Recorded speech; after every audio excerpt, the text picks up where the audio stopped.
हमारे viva questions में जब रिफ्लेक्सेस से रिलेटेड क्वेश्चंस पूछते थे ना, तो हम थोड़ा सा सहम जाते थे। वो इसीलिए क्योंकि रिफ्लेक्सेस के नाम इजीली याद रह जाते थे, बट वो कब अपीयर होता है, कब डिसअपीयर होता है, उसमें थोड़ी मुश्किल आती थी। तो रिफ्लेक्सेस के बारे में आज समझेंगे एंड आई होप आपको अपने वाइवा में सहमने की जरूरत नहीं पड़ेगी लेक्चर देख के। इसका इंटरेस्टिंग निमोनिक मैं पहले ही बता देती हूँ। बेबी रोज सुबह घर तक सीधा बस में पहुंचा।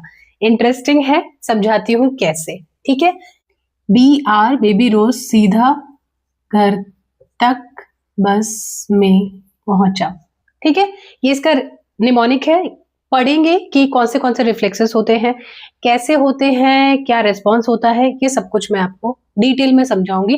निमोनिक जरूर याद करना, भूलना मत। सबसे पहला रिफ्लेक्स आता है ब्लिंकिंग रिफ्लेक्स। आप सब जानते होंगे कि ब्लिंकिंग क्या होती है ना, राइट?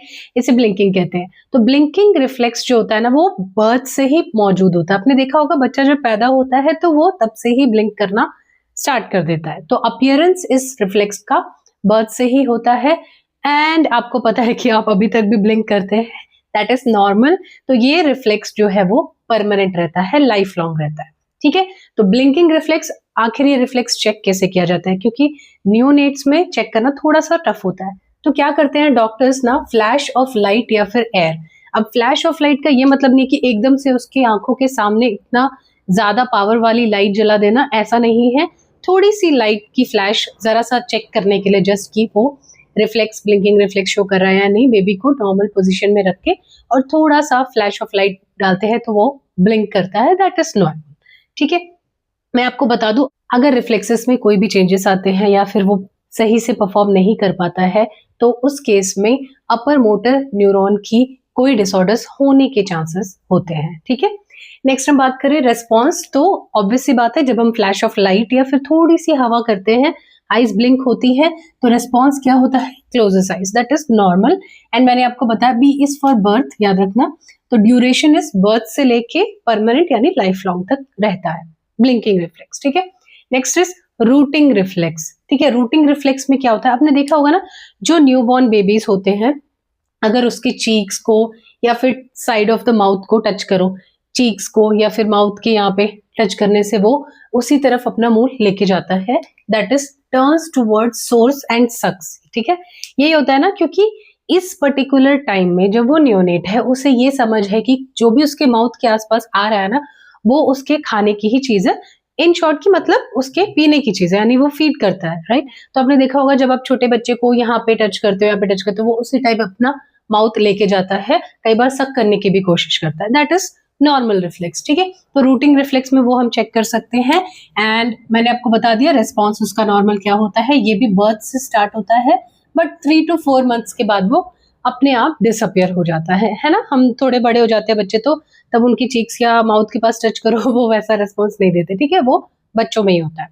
एंड देन हम बात करें सकिंग रिफ्लेक्स की, ये तो नाम से ही समझ आ रहा है, माउथ टच्ड, सेम। ठीक है, सेम जो स्टिमुलस देते हैं जैसे हम रूटिंग में देते हैं, माउथ को टच किया थोड़ा सा, वो सक करने की कोशिश करता है। उंगली है या जो भी चीज है उससे टच करो तो वो सक करने की कोशिश करता है, that is normal, sucks the object. ठीक है, ये भी बर्थ से प्रेजेंट होता है एंड 3 to 4 मंथ्स के बाद ये अपने आप डिसअपियर हो जाता है। ठीक है, नेक्स्ट बात करते हैं ग्रास्पिंग की। ग्रास्प मतलब पकड़ना। ठीक है, पाम्स टच्ड, क्या करते हैं ना, बच्चे जब छोटे होते हैं तो उनके हाथ खुले होते हैं, ऐसे होते हैं, तो उनके पाम को टच करते हैं। ठीक है, जैसे आप टच, आपको बहुत मजा आता होगा, हम बहुत ऐसा करते थे जब हमारी वार्ड में ड्यूटीज होती थी, तो बच्चे को हाथ में ऐसे टच करते थे, वो हमारे हाथ को पकड़ लेता था। ठीक है, तो दैट इज ग्रास्पिंग रिफ्लेक्स। ठीक है, जिसमें पाम्स को टच करके स्टिमुलेशन देते हैं, करता क्या है, वो ग्रास्प टाइटली पकड़ लेता है ना। ठीक है, एंड ग्रास्पिंग रिफ्लेक्स जो है वो बर्थ से शुरू होता है, 4 to 6 मंथ्स तक रहता है, उसके बाद डिसअपियर हो जाता है। ठीक है, नेक्स्ट हम बात करें टॉनिक नेक रिफ्लेक्स की। ठीक है, टॉनिक नेक रिफ्लेक्स क्या होता है, इसमें क्या करते हैं, प्लेस्ड ऑन द बैक, मतलब उसे लिटा दिया जाता है सुपाइन पोजीशन में। अब क्या करते हैं ना, बच्चे को सुपाइन पोजीशन में ले जाके उसको टर्न करते हैं किसी भी साइड, मान लो राइट साइड टर्न किया, तो उसकी बॉडी उस साइड पे क्या हो जाती है, स्ट्रेटन हो जाती है, सीधी हो जाती है, एंड हैंड जो है वो पार्शियली ओपन होते हैं। मतलब अगर आप राइट साइड उसको करवट ले जाने की कोशिश करते हो, तो उसकी राइट साइड वाली बॉडी जो होती है वो एकदम स्ट्रेटन हो जाती है, और जो अपोजिट साइड होता है यानी लेफ्ट साइड होती है, उसके जो आर्म होते हैं वो थोड़े से फ्लेक्स हो जाते हैं और टाइटली क्लेंच करता है। ठीक है, आप देख सकते हैं इसमें वो टाइटली क्लेंच करता है, तो इसको कहा जाता है टॉनिक नेक रिफ्लेक्स। ठीक है, एंड ये अपीयर कब होता है? Appears eight 2 months। ठीक है, tonic neck reflex, and 4 to 6 months पे ये अपने आप डिसअपियर हो जाता है। ठीक है, नेक्स्ट हम बात करें स्टेपिंग की। ठीक है, इसको डांसिंग रिफ्लेक्स भी कहते हैं। Infant held upright, feet touching the ground, इस तरीके से पकड़ते हैं इन्फेंट को, और उसकी जो फीट है, उसके जो पैर है वो टच करने चाहिए ग्राउंड को। जब आप ऐसे करते हैं तो बच्चा स्टेपिंग मतलब पैरों को ऐसे ऐसे मारता है, दैट इज नॉर्मल रिस्पॉन्स। ठीक है, तो moves feet as if to walk, कोशिश करता है कि मतलब मैं चलूंगा, ऐसे ऐसे स्टेपिंग करता है। ठीक है, ये क्या होता है? ये हो जाता है बर्थ से डिसअपियर हो जाता है 3 to 4 months पे। ठीक है, जब 3 से 4 महीने का बच्चा होने लग जाता है तो ये रिफ्लेक्स जो है अपने आप खत्म हो जाता है। ठीक है, नेक्स्ट हम बात करें वेरी इंपॉर्टेंट। ठीक है, ये एग्जाम्स में अक्सर पूछा जाता है। ठीक है, दैट इज बेबिंस्की रिफ्लेक्स, जिसको प्लांटर रिफ्लेक्स भी कहते हैं। बेबिंस्की रिफ्लेक्स में करते क्या है, ध्यान से समझना।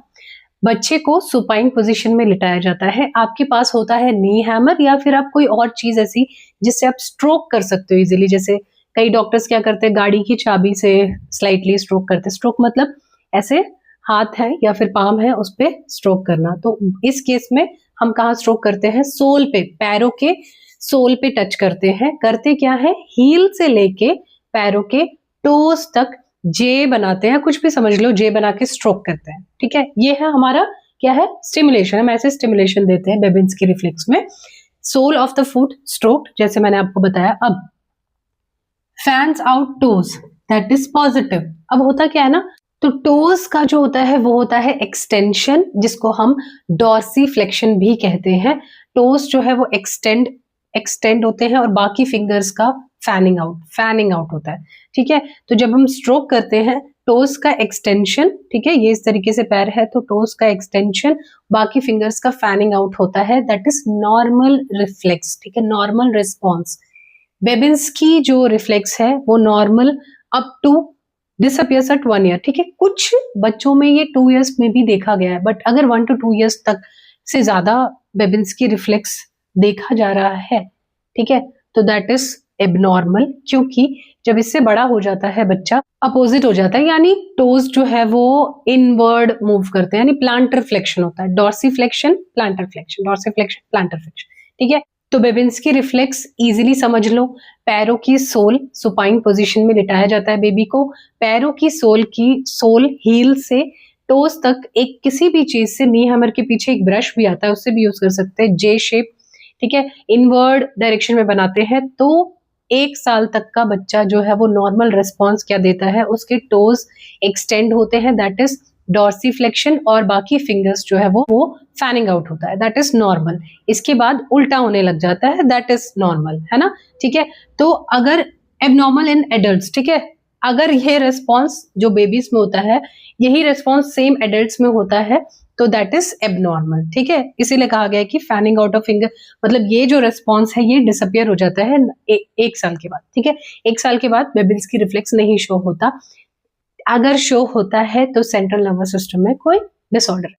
नेक्स्ट हम बात करते हैं नेक्स्ट रिफ्लेक्स की, जो कि है हमारा मोरो रिफ्लेक्स। ठीक है, मोरो रिफ्लेक्स, अब ये कैसे चेक करते हैं? स्टिमुलेशन कैसे दिया जाता है? सडन मूव या फिर लाउड नॉइस, या तो एकदम से तेज आवाज सुना देना बेबी को, या फिर सडन मूव। अब सडन मूव करते कैसे हैं?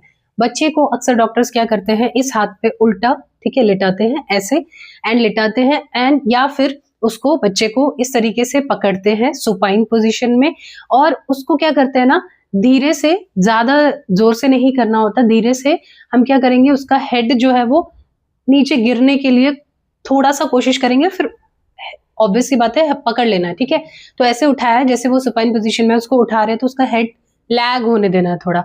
ठीक है, तो बच्चे क्या करते हैं ना, ऐसे टाइम पे वो क्या करते हैं, throws out arms and legs. सबसे पहले मोरो रिफ्लेक्स में क्या करेगा, आप आर्म्स और लेग्स को ऐसे थ्रो करेगा, क्योंकि वो डर जाता है कि मेरा सर नीचे जा रहा है, राइट। ठीक है, एंड उसके बाद क्या करेगा, टुवर्ड्स द बॉडी, यानी सारे पार्ट्स को, सारे लिम्स को बॉडी की तरफ पुल करेगा। आपको समझ आया? बच्चा अगर लेटा हुआ है, उसे आप उठा रहे हैं तो उसका सडन हेड लैग, मतलब हेड को थोड़ा सा गिरने के लिए छोड़ते हैं तो एकदम से ऐसे करता है, ठीक है, that is Moro reflex. And ये क्या होता है ना, ये 3 to 4 months के बाद अपने आप डिसअपियर हो जाता है, ठीक है। नेक्स्ट हम बात करें पैराशूट रिफ्लेक्स की। पैराशूट रिफ्लेक्स याद रखना कि जैसे धीरे धीरे धीरे पैराशूट ऊपर जाता है वैसे ही इसको चेक किया जाता है। अब इसमें क्या करते हैं, स्टिमुलेशन ऑन वेंट्रल सस्पेंशन, इस तरीके से बेबी को लिटाया जाता है। And sudden change of equilibrium, मतलब उसका बैलेंस थोड़ा सा चेंज करना है। फॉर एग्जाम्पल ऐसे पकड़ा है तो उसको ऊपर लेके जा रहे हैं या फिर उसको ऐसे लेके जा रहे हैं, ठीक है, तो वो क्या करता है ना, suddenly extension of hands and legs, उसका इक्विलिब्रियम, उसका बैलेंस चेंज होता है तो extension of hands and legs, extension यानी away from the body and angle का बढ़ना, है ना, बॉडी के एंगल का बढ़ना, तो वो शो करता है। ये जो है वो 6 to 9 months में शो होना शुरू होता है पैराशूट रिफ्लेक्स, एंड ये लाइफ लॉन्ग तक पैराशूट रिफ्लेक्स रहता है, ठीक है, ह्यूमन बीइंग्स में। तो मोरो रिफ्लेक्स और पैराशूट रिफ्लेक्स में थोड़ा सा डिफरेंस है, वो समझ लेना, ठीक है। पैराशूट में extension of hands and legs, but इसमें शुरू में होता है, क्या करता है, एक्सटेंशन, उसके बाद इनवर्ड, ठीक है। एंड दोनों का करने का तरीका भी, प्रोसेस भी डिफरेंट है। पैराशूट में बैलेंस चेंज करते हैं, मोरो रिफ्लेक्स में सडन साउंड से या फिर उसका हेड लैग होने देते हैं, ठीक है। ये थे सारे रिफ्लेक्सेस, ठीक है। इसके अलावा भी कुछ रिफ्लेक्सेस हैं, अगर आपको याद है तो मुझे कमेंट बॉक्स में जरूर बताना, एंड वो चेक कैसे करते हैं वो भी मुझे जरूर बताना। एंड आप इसको, इन सारे रिफ्लेक्सेस को याद रख सकते हो। ये निमोनिक है, BRSGT-BMP। बेबी रोज सुबह घर तक बस में पहुंचा, ठीक है, भूलना मत, इसे याद रखना। एंड मैं आपको बता भी देती हूँ कि एग्जाम में क्वेश्चन आता कैसे है। अगर आप कॉम्पिटिटिव एग्जाम्स की तैयारी करें तो वहां पे वीडियो बेस्ड क्वेश्चंस भी आते हैं आजकल, तो आपको वीडियो में शो कर दिया जाएगा कि ये कौन सा रिफ्लेक्स है। या फिर आपसे ये पूछा जा सकता है कि बेबिंस्की रिफ्लेक्स कब डिसअपियर होता है, ठीक है, मोरो रिफ्लेक्स कब डिसअपियर होता है। तो थोड़ा इजीली दिमाग लगा के समझने की कोशिश करना, बस ये कि ब्लिंकिंग, रूटिंग, सकिंग, मतलब सबसे पहले बच्चा ब्लिंक करना सीखता है, उसके बाद जिस तरफ खाना मिल रहा है उस तरफ मुंह घुमाता है, देन खाना खाता है, सकिंग, ठीक है, खाना खाता है, खाना खाने के बाद यहाँ से शुरू हो जाओ ब्लिंकिंग, ठीक है, उसके बाद फिर रूटिंग, सकिंग, ठीक है। अब नीचे पहुंच रहे हैं तो हैंड, ठीक है, that is grasping hand, hand के बाद यहाँ neck, that is tonic neck, tonic neck के बाद नीचे पैर, दैट इज स्टेपिंग, पैर में ही बेबिंस्की। मोरो और पैराशूट याद रख लेना कि पोजीशन के अकॉर्डिंग होता है, ठीक है। तो अगर कोई डाउट या फिर टॉपिक का रिकमेंडेशन मुझे कमेंट बॉक्स में जरूर बताना, एंड ये निमोनिक कभी मत भूलना। And thank you so much for watching the video.